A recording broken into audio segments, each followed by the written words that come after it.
Hey, hi everyone. I just hope you're all doing fine.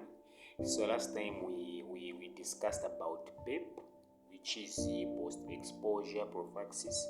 So this time around, I just want to focus on the PrEP so that we know also which people are eligible for PrEP and what it is basically. Yeah.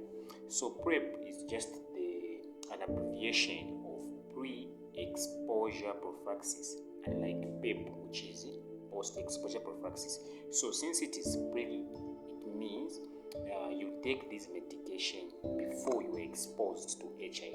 Then it's going to prevent you from acquiring HIV. So which people are eligible for PrEP? So people eligible for PrEP are those ones who are on constant exposure. They are constantly being exposed to HIV. So such individuals include those ones who are married or who are in sexual relationship or discordant couples. These are people where one is living with HIV whereas the other is not HIV positive. So meaning the one who's HIV negative is going to be on PrEP. The other type of people who need PrEP are those ones who are like sex workers or just basically someone who's sexually active with people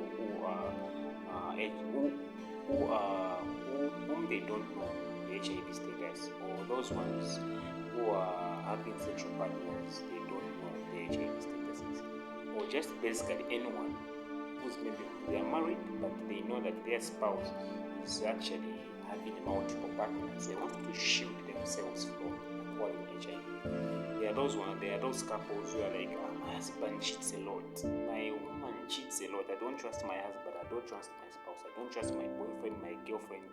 You are eligible for PrEP because this is just a personal decision you have to make. So long as you know to say, at least I can develop HIV, then you are eligible for PrEP. Yeah, so that's just basically how PrEP works. So now, most HIV people, they don't know about this PrEP, but this PrEP is something which is very important for you to know, because this gives you, in terms of disclosure, because you find yourself as an HIV positive person, you're going to find yourself being in a relationship with someone who's HIV negative. You see, right? So when it comes to disclosure, these are the points you're supposed to bring in, especially if you're not yet undetectable. You are going to tell them to say, I am living with HIV, but there are means and ways we can prevent you from acquiring HIV from me, even when I'm having this kind of unsuppressed variant. So you can be on this medication. Then as I continuously taking my sweets, my ART, I'm going to reach a point where it's undetectable. Then you are going to be no longer taking this medication.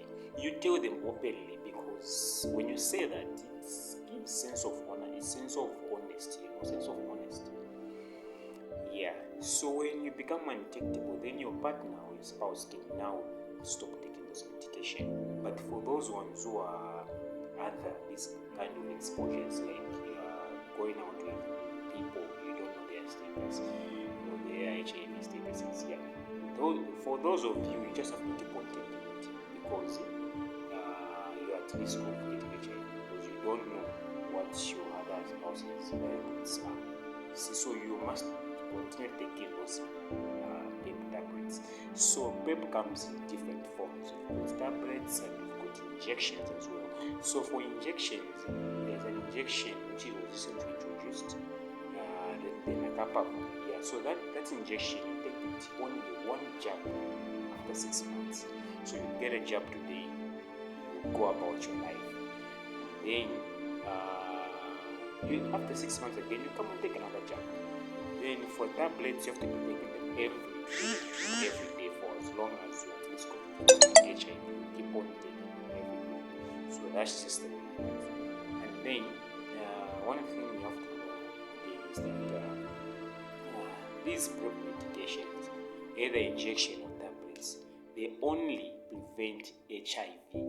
They do not shield you against other sexual transmitted infections like gonorrhea, syphilis, chlamydia, genital herpes, basically other type of sexual STIs. But the thing is, it's this medication only shield you against HIV.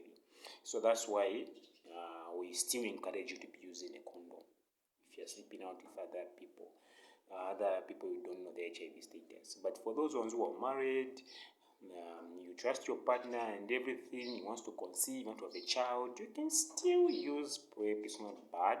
It will prevent you from getting HIV. That's just the way it is. So you people HIV positive know about this as well.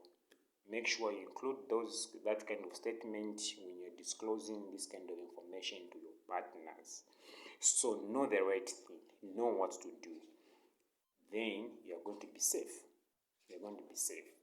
So that's the thing I had for you. And one other thing I forgot to mention about PrEP is that, yeah. So the thing I forgot to mention is that PrEP, it's taken after before the exposure happens, and so you have to start taking this PrEP medication at least 7 to 14 days before you engage in an act which is risky. So you can't take PrEP today and expect to have sex tomorrow and then you say you're going to be shielded. No, it's not like that. So you have to wait at least 7 to 14 days. That's the way it's supposed to be. So that's all about PrEP. If you have any questions, put them in the comment section. Remember to share, like, and also subscribe to my YouTube channel. Yeah, thank you.